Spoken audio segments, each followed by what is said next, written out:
Good day ako Suke. Ngayon nandito tayo sa Batasan Hill. Meron tayong dinadiagnose na Montero, Mitsubishi Montero 2010 sir, no? I-ano natin, i-scan natin kasi ang issue ni sir is low power. I-ano natin, scan natin. Yan yung P0336 crankshaft position sensor. Tapos yung sa pending, ito talaga sir yung binabasa niya ngayon. Pag umaandar ka, ito yung nangyayari ngayon. Okay. Yung sa EGR mo to. Yung P2413. Yan. Okay.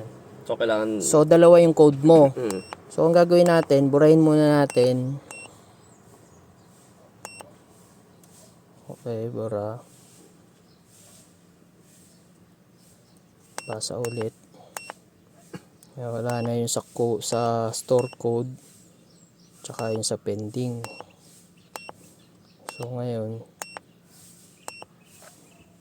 start natin. Dahil start ko Montero Sport 2010. Kasi sir, yung mga 2009 papalit ni. Palit na ng EGR valve yun Tinignan namin yan nung... Actual diagnose tayo. Babaan mo muna yung mga gamit mo din para magka-camping ka para kami mga langaw Ginawa namin kanina sir, Fortuner 2017. Anong ginawa? PMS lang yun sir. PMS. Alaga. Magkano PMS nyo? Depende sir kung anong gusto mong langis. Kung Tama raw. poly o Tama raw na diesel yung bago. Tsaka regular oil lang. Linis to. Nag-change oil naman yata ng mga ayos nila. Ganda na Malinis, no? Maayos naman. Sige, balik mo na. Hindi natin makita. Pero ba't kaya sa may... Yan, tatakbo ko na lang. Yan, standby na lang po.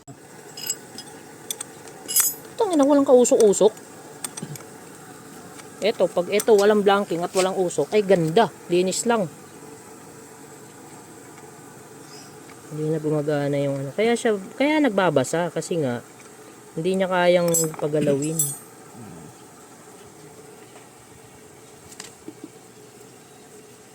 Meron ba kayong panlinis dyan? Linisin lang natin to.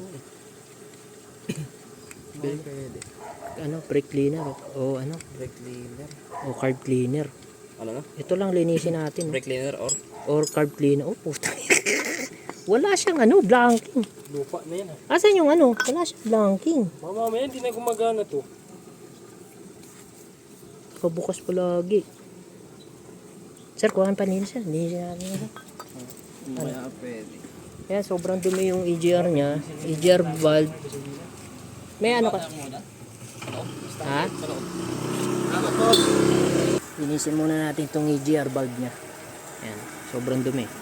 Kasi siya, low power. Yan. Yan si sir. Bubomba na ng crudo.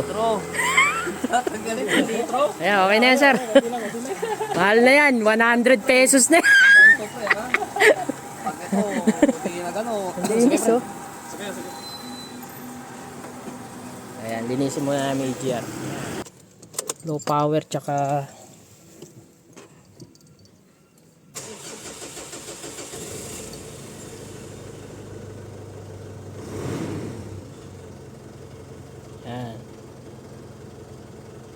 Tingnan nga natin ngayon kung may power. Ayun lang po. So, okay, good.